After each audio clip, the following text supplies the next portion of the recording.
Bienvenue sur GBM Info Mag, votre magazine d'information et d'actualité en République démocratique du Congo. Sous le haut patronage de Madame la vice-première ministre, ministre de l'Environnement et Développement durable, Eve Bazaïba, il s'est tenu une conférence de haut niveau dans le cadre de préparatifs de la pré-COP à Kinshasa. Reportage. Pré-COP 27 à Kinshasa, les préparatifs vont bon train. Cette conférence qui aura lieu du 3 au 5 octobre 2022, et c'est dans ce cadre qu'une conférence avait été organisée sous le thème « La crise en Ukraine et son impact dans le monde, particulièrement en République démocratique du Congo ». En outre, plusieurs intervenants ont pris part au perchoir, en particulier des scientifiques dont des professeurs d'université exerçant leur profession à Kinshasa et ailleurs. Depuis un certain temps, depuis quelques décennies, il y a un nouveau vocabulaire où dit l'Afrique est le pays solution pour la transition écologique. En Afrique, il y a des forêts, il y a des eaux, des tourbières qui vont, n'est-ce pas, capter, emprisonner les gaz à effet de serre qui sont abondamment produits par l'Occident. Et l'Afrique, comme tout pays qui a des besoins, estime qu'il y a des contreparties qui peuvent être retirées, n'est-ce pas, de ce genre d'opération. La crise avec l'Ukraine va pousser nos partenaires occidentaux à nous mettre sous la pression. Et cette pression se manifeste déjà. Donc il va falloir de notre côté développer plus d'intelligence pour profiter de cette difficulté qu'accuse l'Europe, parce que l'Europe n'aura pas l'hiver prochain facile. Avant d'entrer dans mes 7 questions, je rappelle quand même que la RDC est partie à pratiquement toutes les conventions et toutes les initiatives multilatérales concernant le changement climatique.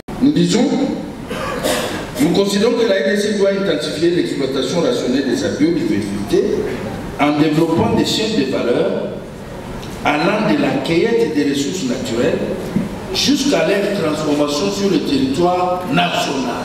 Oui, merci pour la parole. Juste 1 ou 2 minutes. C'est pour dire ceci, on ne nous empêche pas d'assainir nos milieux. Est-ce si la ville est sale? Nous avons des déchets partout, on nous empêche d'assainir? Non. Nous pouvons les faire, organisons-nous. Et dans ce cadre, nous avons des travaux pratiques que nous faisons, et au niveau de l'université, et au niveau des associations.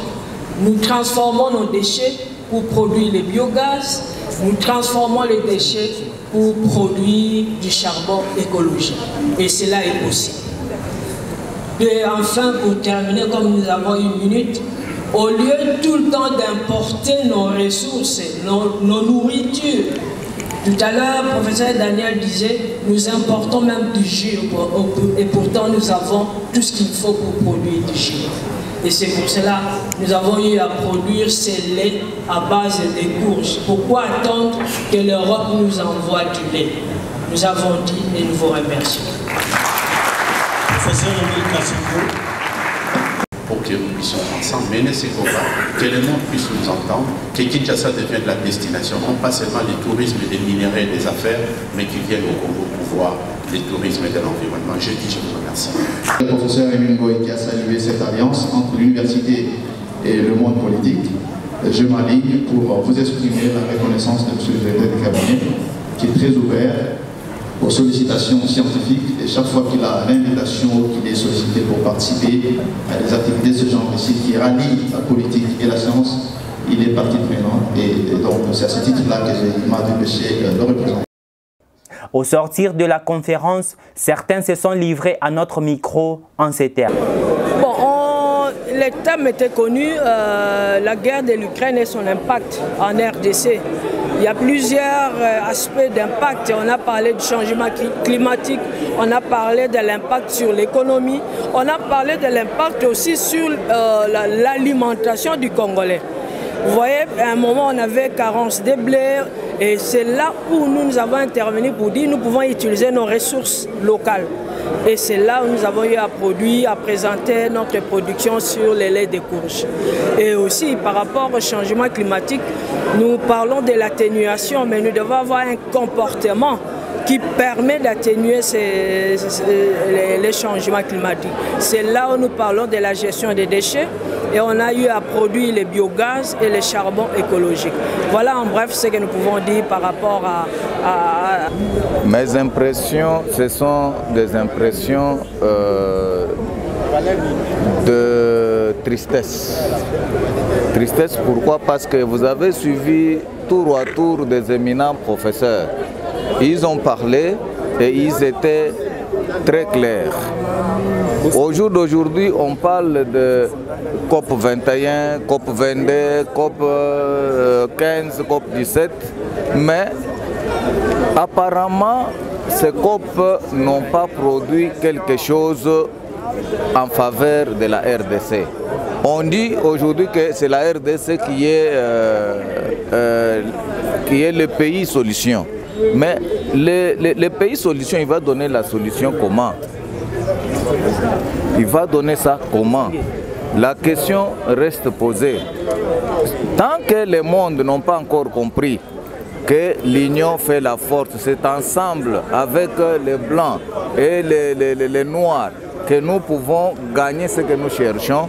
Tout ce qu'on fera, ce sont des mascarades. Et la solution, Congo, nous devons nous prendre en charge. Nous devons faire pour que nous puissions produire localement. Sinon, la main tendue restera toujours tendue. Et ces gens ne vont pas nous donner quelque chose. Ils vont nous faire tourner en bourrique pour que nous puissions rester toujours derrière eux. Moi, je crois, en tant qu'autorité traditionnelle et coutumière, je voudrais demander aux Congolais de comprendre que nous devons compter sur nous-mêmes avant de regarder ailleurs. Allons protéger ça comment? Le problème qui est ici, c'est le problème de « aide-moi à vous aider ». Comment moi je vais rester affamé et je regarde ma forêt? Il y a des arbres que je peux couper, faire le bois pour préparer à manger et donner à mes enfants. Il y a le professeur qui a parlé du problème de Koulouna. Il a dit si nous avons aujourd'hui des Koulounes pleins dans la rue, c'est parce que nous manquons à manger à la maison. Et nous allons continuer en tant que parents, nous allons accepter à ce que les Koulouna se multiplient.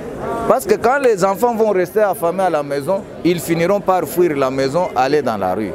Donc, ces gens-là qui disent que nous ne pouvons pas toucher à nos forêts, ils savent ce qu'ils disent. Et nous ne pouvons pas leur donner l'occasion de nous voir tous dans la rue parce que quand la famine va s'installer dans la maison et les parents aussi vont fuir la maison pour aller chercher dans la rue. Alors nous ne pouvons pas accepter ça et nous n'accepterons jamais. Bon, écoutez, c'était une conférence de haut niveau. Vous avez compris qu'il fallait réveiller les Congolais afin qu'ensemble nous puissions d'abord protéger l'environnement et comprendre la potentialité que la RDC regorge. Ici, les conférenciers nous ont parlé sur l'exploitation récemment lancée par le gouvernement sur nos blocs pétroliers, mais qui sont menacés par ceux qui ont, n'est-ce pas, pollué l'environnement. Cette fois-ci, les ressources de la RDC doivent profiter aux Congolais, mais dans le respect des cahiers de charges pour qu'en fait